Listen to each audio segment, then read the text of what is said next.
What's up? Current time 2:26 p.m. October the 22nd, 2020.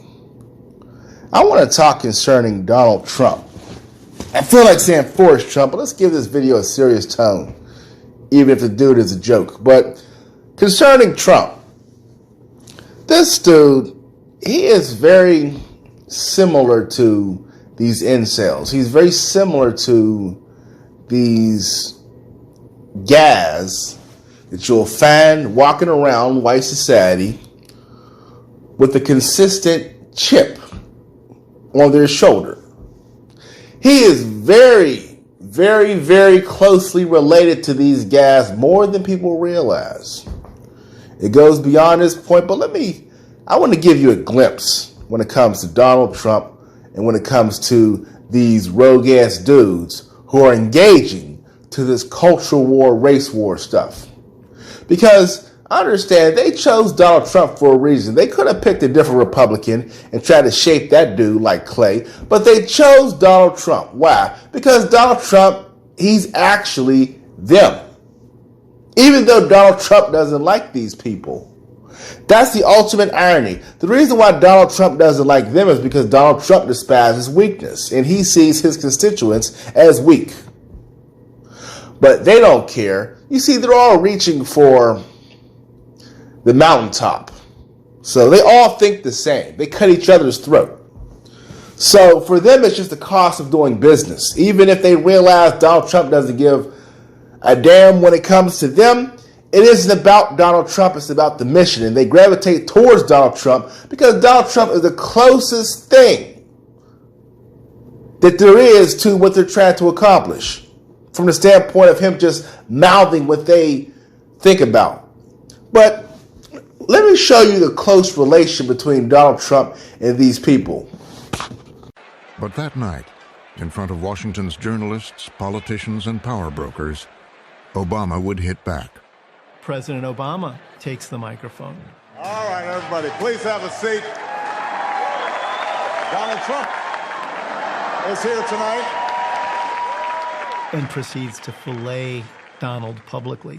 No one is happier, no one is prouder to put this birth certificate matter to rest than the Donald. And that's because he can finally get back to focusing on the issues that matter. Like, did we fake the moon landing?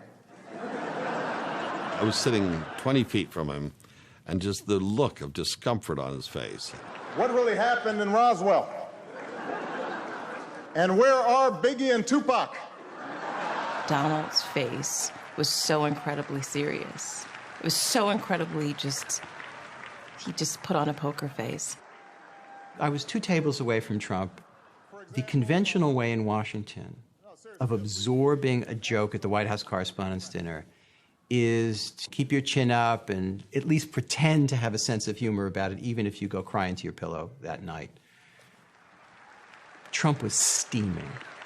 His face was all locked in. He was not having a good time. All kidding aside, obviously we all know about your credentials and breadth of experience. For example, no, seriously, just recently in an episode of Celebrity Apprentice at the steakhouse, the men's cooking team did not impress the judges from Omaha Steaks. And there was a lot of blame to go around, but you, Mr. Trump, recognized that the real problem was a lack of leadership. And so ultimately you didn't blame Little John or Meatloaf. You fired Gary Busey. And these are the kind of decisions that would keep me up at night. And he's being treated like a piñata by the President of the United States. And I think he felt humiliated.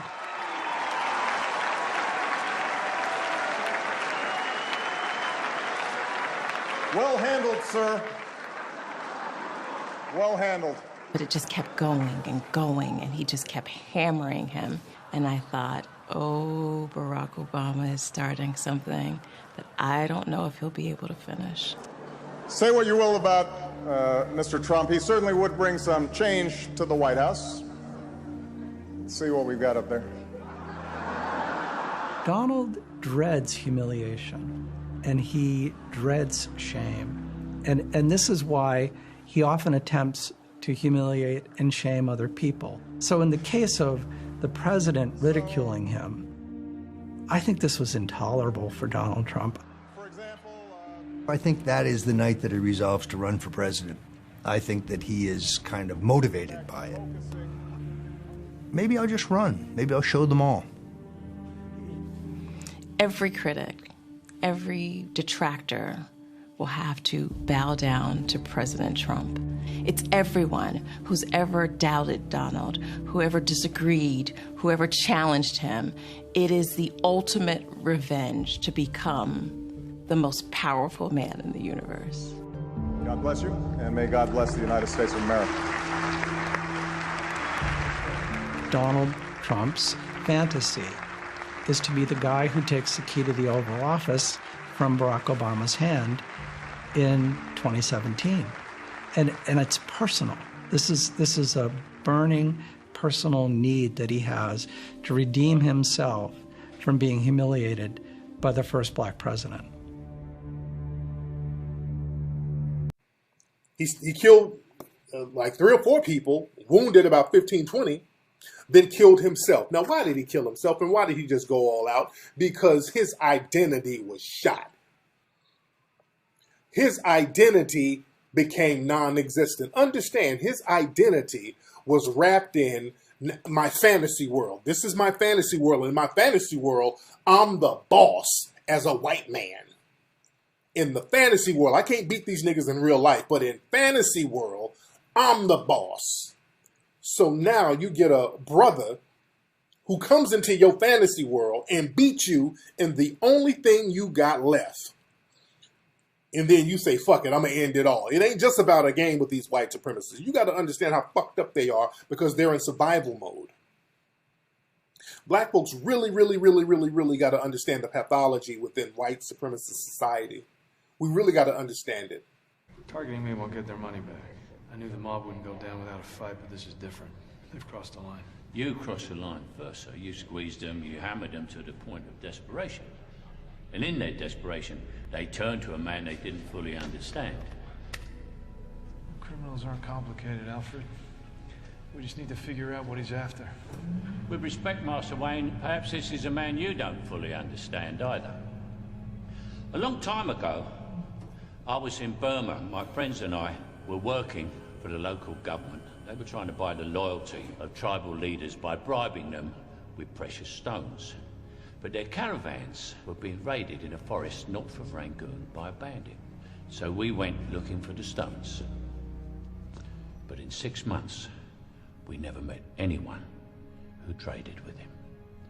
One day, I saw a child playing with a ruby the size of a tangerine. The bandit had been throwing them away.